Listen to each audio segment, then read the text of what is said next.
Hello दोस्तों, आज हम मध्य प्रदेश के ऊपर एक महत्वपूर्ण टॉपिक लेके आए हैं जिसमें पर्वत श्रृंखला एवं पहाड़ियों, पर्वत एवं पठारों के बारे में समझेंगे।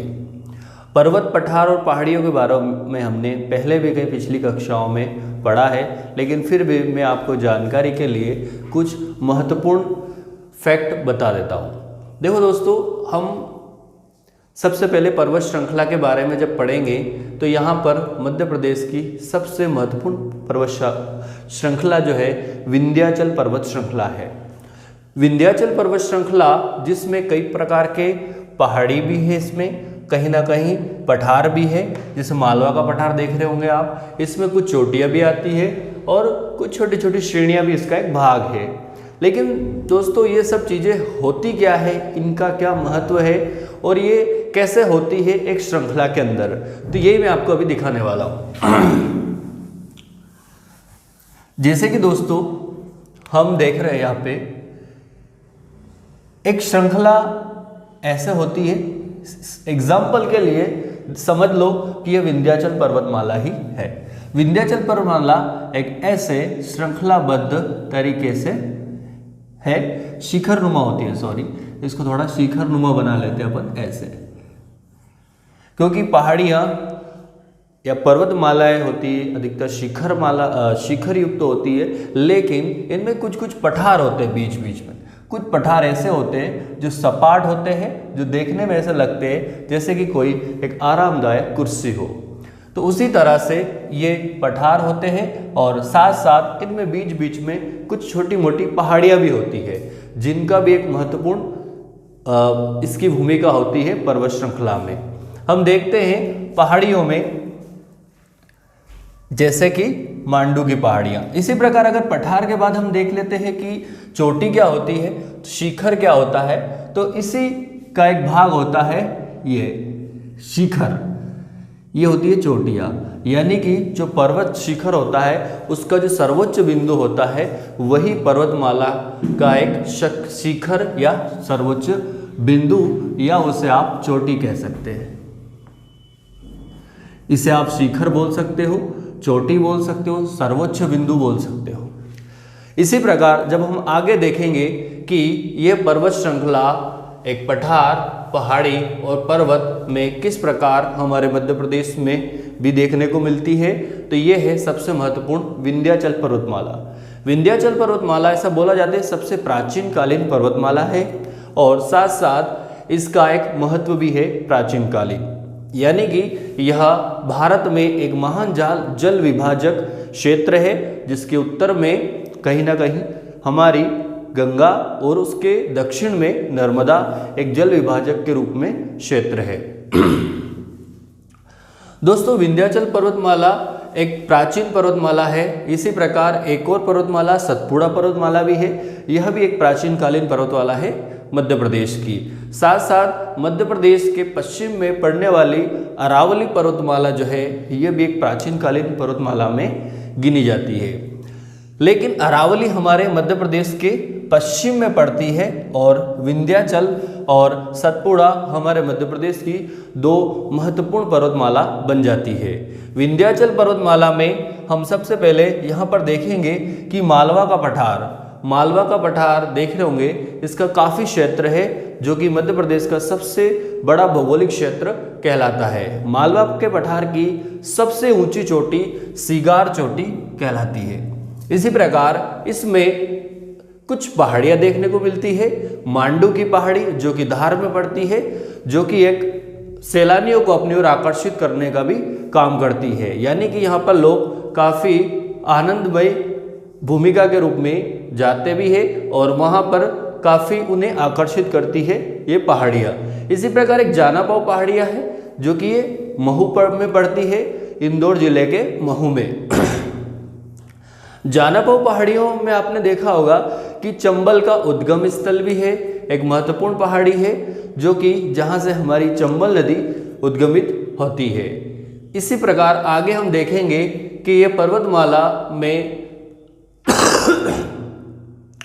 भांडेर श्रेणी पड़ती है। भांडेर श्रेणी जो कि ये सतना, कटनी के आसपास फैली हुई है और इसी प्रकार आगे हम देखेंगे कैमूर श्रेणी। कैमूर श्रेणी भी एक महत्वपूर्ण श्रेणियों में गिनी जाती है, जहाँ से कई सारी नदियाँ होकर भी निकलती है। सोन नदी इसी से होते हुए जाती है। रीवा पन्ना का पठार, यह भी इसी विंध्याचल पर्वतमाला का एक भाग है, जिसका एक सबसे ऊंची चोटी है गुडविल चोटी, जो कि 752 मीटर ऊंची मानी जाती है। इसी प्रकार इसी का एक थोड़ा ऊपर वाला भाग देखेंगे तो बुंदेलखंड का पठार। बुंदेलखंड का पठार जो कि एक बिजावर श्रेणी का भाग माना जाता है, जो कुछ ग्वालियर या कुछ थोड़ा सा दतिया, छतरपुर और टीकमगढ़ जैसे क्षेत्र जो है उसको लिए हुए है। ठीक है, तो बुंदेलखंड का पठार जो है यह भी इसी का एक भाग है विंध्याचल का। हम बात करते हैं अब आगे सतपुड़ा पर्वतमाला की।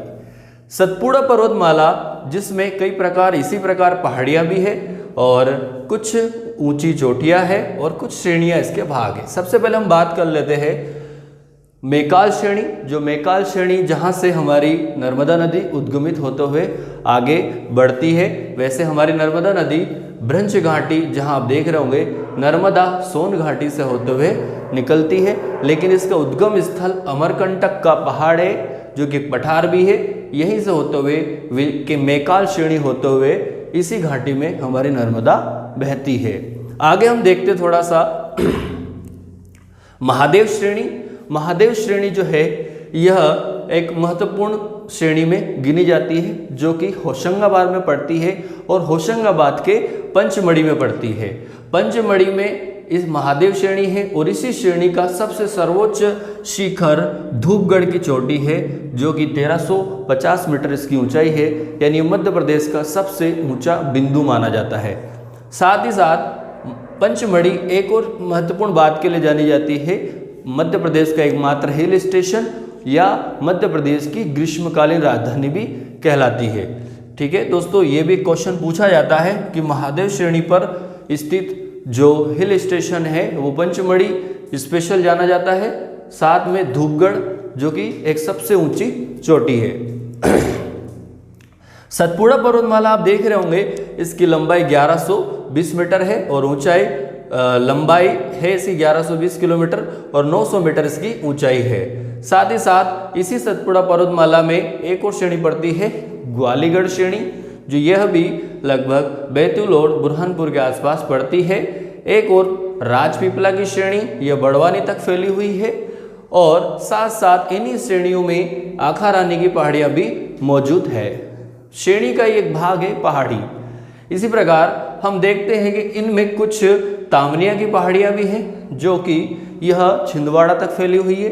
तामनिया की पहाड़ियाँ कोयला खनिज के लिए जानी जाती है, कोयले के भंडार है। इसी प्रकार हमारा अमरकंटक भी है, जहाँ पर भी कुछ कोयले के भंडार देखने को मिलते हैं। अमरकंटक खास करके एक पहला जैव आरक्षित केंद्र भी है, जिसे यूनेस्को की विश्व धरोहर में शामिल किया गया है।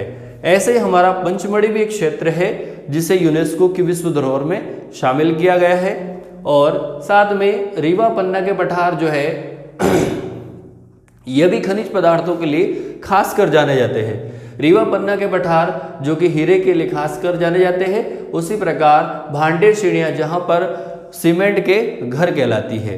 यानी दोस्तों यह कहीं ना कहीं खनिज पदार्थों के लिए भी यह पहाड़ियाँ और पठार महत्वपूर्ण माने जाते हैं। तो दोस्तों मैंने आपको सभी के बारे में एक के बाद एक सभी चीज़ें क्लियर कर दी है कि यहाँ पर पर्वत, पठार और श्रेणियाँ होती क्या है। साथ साथ हम एक दो पठार के बारे में बात और कर लेते हैं, जैसे कि दंडकारण्य का पठार। दंडकारण्य का पठार मध्य प्रदेश में तो नहीं है, लेकिन फिर भी यह मध्य प्रदेश का पूर्वी भाग इसी के अंतर्गत आता है। दंडकारण्य का पठार छत्तीसगढ़ में पड़ता है, जो मध्य प्रदेश का पूर्वी भाग है। ठीक है, इसी प्रकार जो अरावली पर्वत है वो मध्य प्रदेश के पश्चिम में पड़ती है। यह भी एक प्राचीन कालीन पर्वतमाला है, जो कि हमारे मध्य प्रदेश का पश्चिम एरिया स्पर्श करते हुए जाती है। लेकिन यह सबसे बड़ा भाग राजस्थान का है, जो कि दिल्ली से लेकर गुजरात के सौराष्ट्र तक ये पहाड़ियाँ फैली हुई है। अरावली की भी सबसे ऊंची चोटी गुरु शिखर चोटी मानी जाती है।